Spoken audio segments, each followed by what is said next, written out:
So watch me bring the fire, set the night light. Shoes on, get up in the morning, cup of milk, let's rock and roll.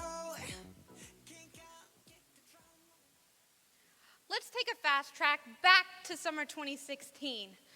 Olympics in Rio, Drake and Rihanna at the top of the charts, and me, a freshman at South Lafourche High School, bright-eyed, naive, and filled with confidence and determination. Well, maybe a little bit too much confidence. You see, I was that kid. You know, the one who never has to study, never has to try too hard to get the coveted straight A's. That kid. The one who says, yeah, I definitely failed that test, yet receives a 98?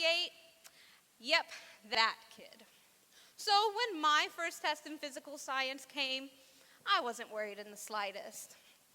As the teachers passed out the test in the silent classroom, I felt nothing but ease. Everything was as perfect as I imagined it to be. The teacher placed the test face down on my desk. I carefully took the test paper, looked it over, and there it was, a big, fat 87B. Wait, a B? As crazy as it may sound, I felt like my life was over, over. I had spent nearly 15 years of my life priding myself on my intellect and how I was at the top of any grade, the ruiner of all curves. Yet, here I was. I mourned the loss of my sense of nerdy pride and the one thing I thought I was good at. Not sports, not arts, but being the smart one. Still, I learned an important lesson that day, and I spent the next 4 years of my high school career discovering something that I like to call the art of trying. Now, you may be asking yourself, what even is the art of trying? I like to think of it as a 3-step plan to exerting effort at your fullest potential.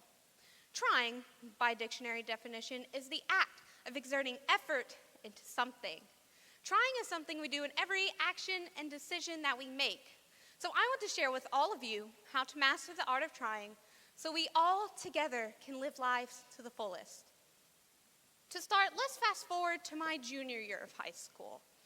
I was a lot more grounded than my freshman year, but my big dreams and determination were still as prevalent as ever. At this time in my life, I wanted to be an astrophysicist. I wanted to work at NASA and send people to different planets. I wanted to be the next Nobel Prize winner. So, like any way too driven student would do, I decided to take AP Chemistry online. And I said to myself, well, how hard could it be?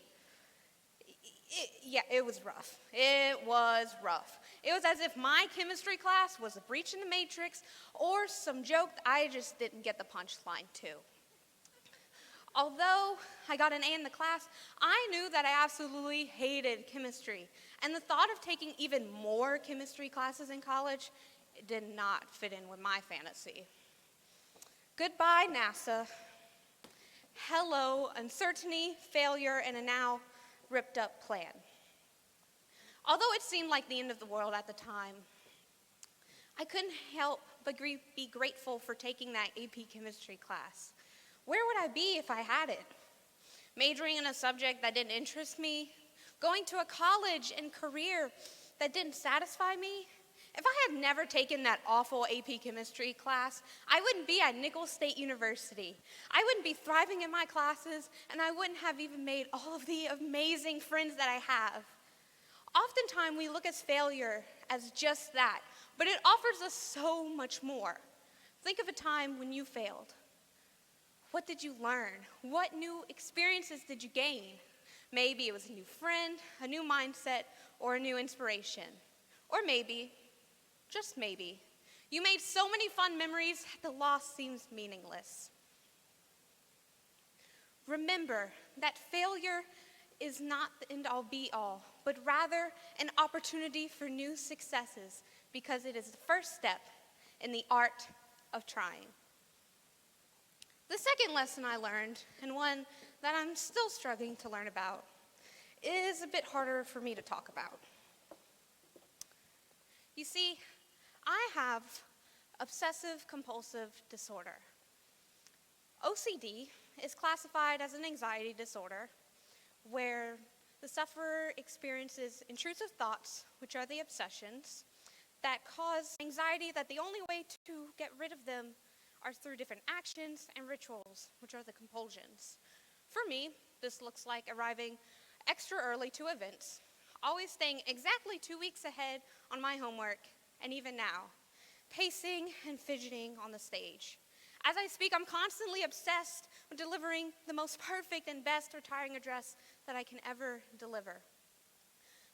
Ever since I was a toddler, the fear of failure has weighed heavily upon me. Oftentimes, I've missed out on what could have been life-changing experiences because even embarrassment was just too much for me to bear. Still, I'm here, despite my anxiety itching for me to run away, to tell you that while your fears and anxieties are real and valid, they're not the end-all, be-all. Imagine if I had never came out on this stage. Imagine if I had never went through the state nom-com process. Imagine if I had never let myself recover from that first B, my freshman year. Cliche as it sounds, nobody is perfect, and experiencing failure is just as natural as experiencing success. We need to acknowledge those fears, those anxieties, those terrors in order to move past them. Debunk those fears and turn them into new opportunities. The second step in the art of trying, acknowledging your fears, but never, ever letting them get into the way of you pursuing your dreams. Finally, let's move to my senior year of high school, to what was and still is one of the most incredible days of my life. I had competed in the Prepared Public Speaking Leadership Development event since I started FFA in the 7th grade. And through all those years, I had one goal, placing at state. So by the time I reached my senior year, I was frustrated and beat down for not even qualifying for state. I had spent 5 years of my life striving only to win and succeed. But as I entered my last year into competition, I just wanted to do something I enjoyed. I researched and wrote a speech on a topic that genuinely interested me, and it paid off. That year, I won the area competition and went straight to the state. That cold day at LSU, I felt nothing but a mixture of glee and apprehension. I was proud of my speech, but did the judges even like it? As the prepared speaking results came out, I gripped my mother's hand in anticipation. 4th place, not me. 3rd place, not me. Top middle, yeah, definitely not me. 2nd place, Megan Chiasson, South Lafourche. Cue the confetti, balloons, and epic theme music. While some might cherish the banner, or let's be frank, the epic bragging rights, I wasn't concerned with the piece of fabric at all. To me, the 2nd place represented my hard work and determination. The banner represented my dedication to the contest and to FFA for my middle and high school years. The speech itself represented my future, my purpose in life. As I look back to all the things I accomplished in my life, I often ask myself, what do I remember about them? Well, it would have to be the hand cramps from writing, the dry mouth from reciting, and the shivers of anticipation. Every win that I've accomplished encompasses the words of encouragement, the long car rides, and of course, the late night fast food runs. As my high school band director would tell us before every single marching band competition, you cherish the memories, not the hardware. And so we reach the final step in the art of trying. Remembering that your hard work and attitude are remembered and cherished so much more than whether or not you win an award. Congratulations, we did it. Together, we have successfully mastered the art of trying. The 3 steps, seeing failure as positive success, acknowledging but never feeding into our fears and anxieties, and cherishing the memories over the hardware are what make the art of trying so magical. When we try with all of ourselves, we can finally learn and grow into the people we were called to be.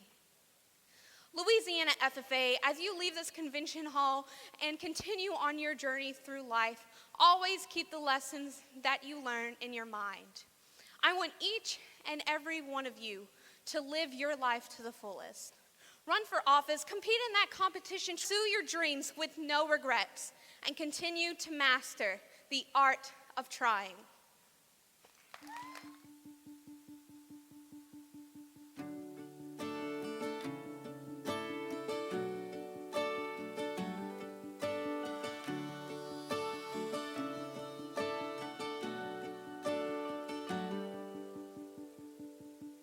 Once the last drop of rain has dried off the pavement, shouldn't I find a stain? But I never do.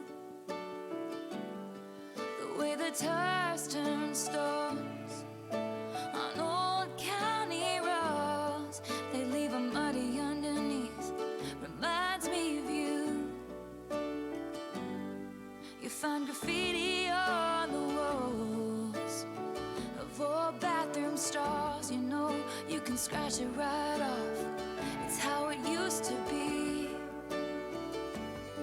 But like the dollar in your pocket, it's been spent and traded in.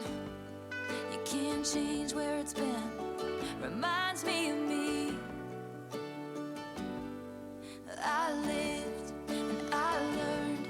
Had you got burned, held out and held on, God knows, too long and wasted time, lost tears, swore that I'd get out of here, but no amount of freedom gets you clean. I've still got you all over me.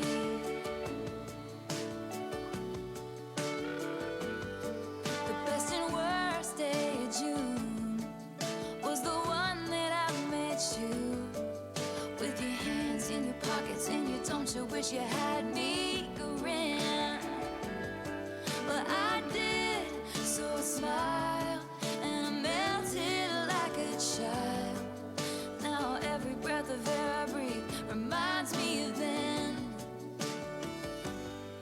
And I lived, I learned, had you got burned, held out and held on, God knows, too long. This goes out to Megan, Meg, Caleb's long-lost twin, and probably the biggest Taylor Swift fan that I know.